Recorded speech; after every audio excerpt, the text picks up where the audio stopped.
So this is the second of two videos that are related to converting between decimal and fraction forms. As you can tell from the title slide here, this video is going to deal with converting from decimals to fractions.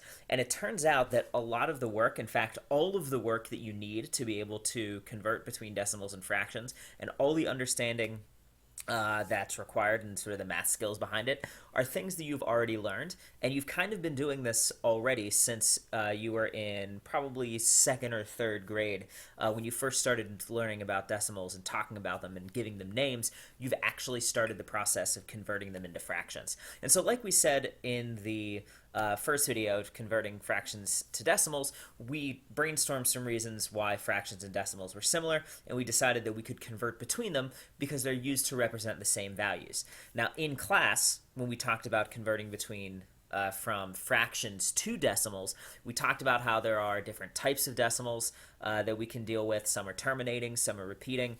There are, in fact, decimals that don't have fraction forms, and we'll talk a little bit more about that in the next class if we haven't talked about it already.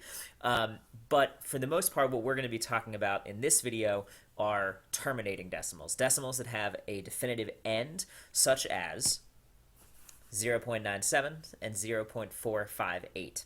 Now, there are two different ways that we talk about these decimals and we name the decimals. One way is the sort of shorthand that we use when we're in class and we're trying to communicate very quickly about decimals, and that's calling it exactly what I just did, which is 0.97 for the decimal on the left and 0.458 for the decimal on the right. However, there's another way that we name decimals, and it goes back to the idea of place value. And when you first started learning about decimals in third grade or so, and you learned about the tenths and the hundredths and the thousandths and the 10,000ths in terms of place value, you started naming decimals according to the place value. So the decimal that you have on the left here is then called 97 hundredths, and it's called 97 hundredths because the smallest place value that we have is a hundredth.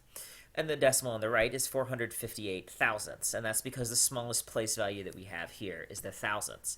And in terms of converting from decimals to fractions, there are two ways that we can think about it. Both of them involve understanding what the smallest place value is. So the formalized process for it is to identify the smallest place value, write the entire decimal portion of the number as a fraction over the smallest place value, and then simplify. And we'll see in a second why this works. But go ahead and pause the video and write this down. This is the more specific process, step by step, of turning decimals to fractions. So write this down and come back when you are ready to move on. So when it comes to converting between decimals and fractions in that direction using this process, if we go back to that screen that we were just on, our smallest place value for 0.97 is the hundredths. So we call that 97 over 100 because the hundredths are the smallest place value.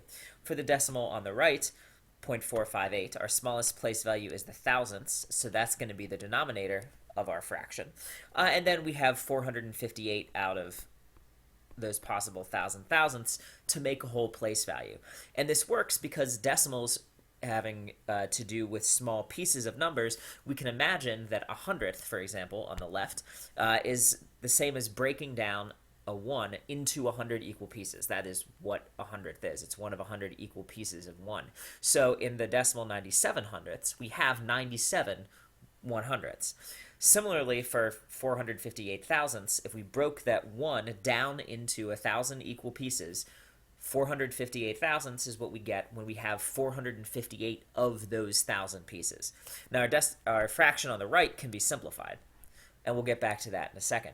But as you might have noticed, the fraction forms that we have given here, 97 hundredths in the case of the left, and 458 thousandths in the case of the right, are actually the names that we give to those decimals when we're speaking in place value.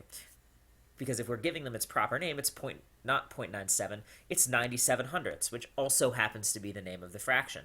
And so the shortcut, sort of simpler way to do it is just to say that when you say the decimal using proper place value, you're also sort of reading the fraction form of the number into existence. We may have to simplify, and we'll get back to that in a second. But all you have to do is say it in place value form, and you have the name of the fraction that is related to that terminating decimal. Now, because we have to identify a smallest place value, we have to have the decimal being terminating in order to use this method. You can't really talk through 0.3 repeating. The fact that that fraction form is 1/3 has to do with a bunch of other things, and we'll talk a little bit about that in class too. But the formal process, again, being identifying the smallest place value and then writing the decimal part of the number as a numerator over that place value, or just say the decimal using the proper place value form, and you read the fraction right into existence. So here's some practice problems for you to work on. Go ahead, pause the video, convert these decimals to fractions, simplify if you can, and come back when you are ready to move on. So for the first one in the upper left, we have 375 thousandths, because that's our smallest place value, 375 over 1,000. And when you actually simplify this all the way down, it becomes 3/8 in its simplest form. Now, when we go to the right, we have the number 3 and 2,485 10,000ths. So we can write this either as 32,485 over 10,000, or we can just treat it as a mixed number, which it is, even though it's in decimal form, and call it 3 and 2,485 thousandths, or 10,000ths rather, which in its simplest form is 3 and 497 2,000ths. You can divide both by 5. Going down to the bottom left, we have 24 and 339 thousandths.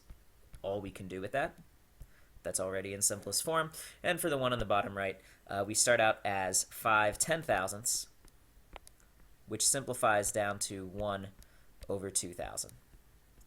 So again, the formal step-by-step process for this is to identify the smallest place value. Your decimal part becomes the numerator of a fraction where the place value is the denominator, and that's because the place values for decimals represent small equal pieces of numbers, and we'll see that a little more tangibly in class.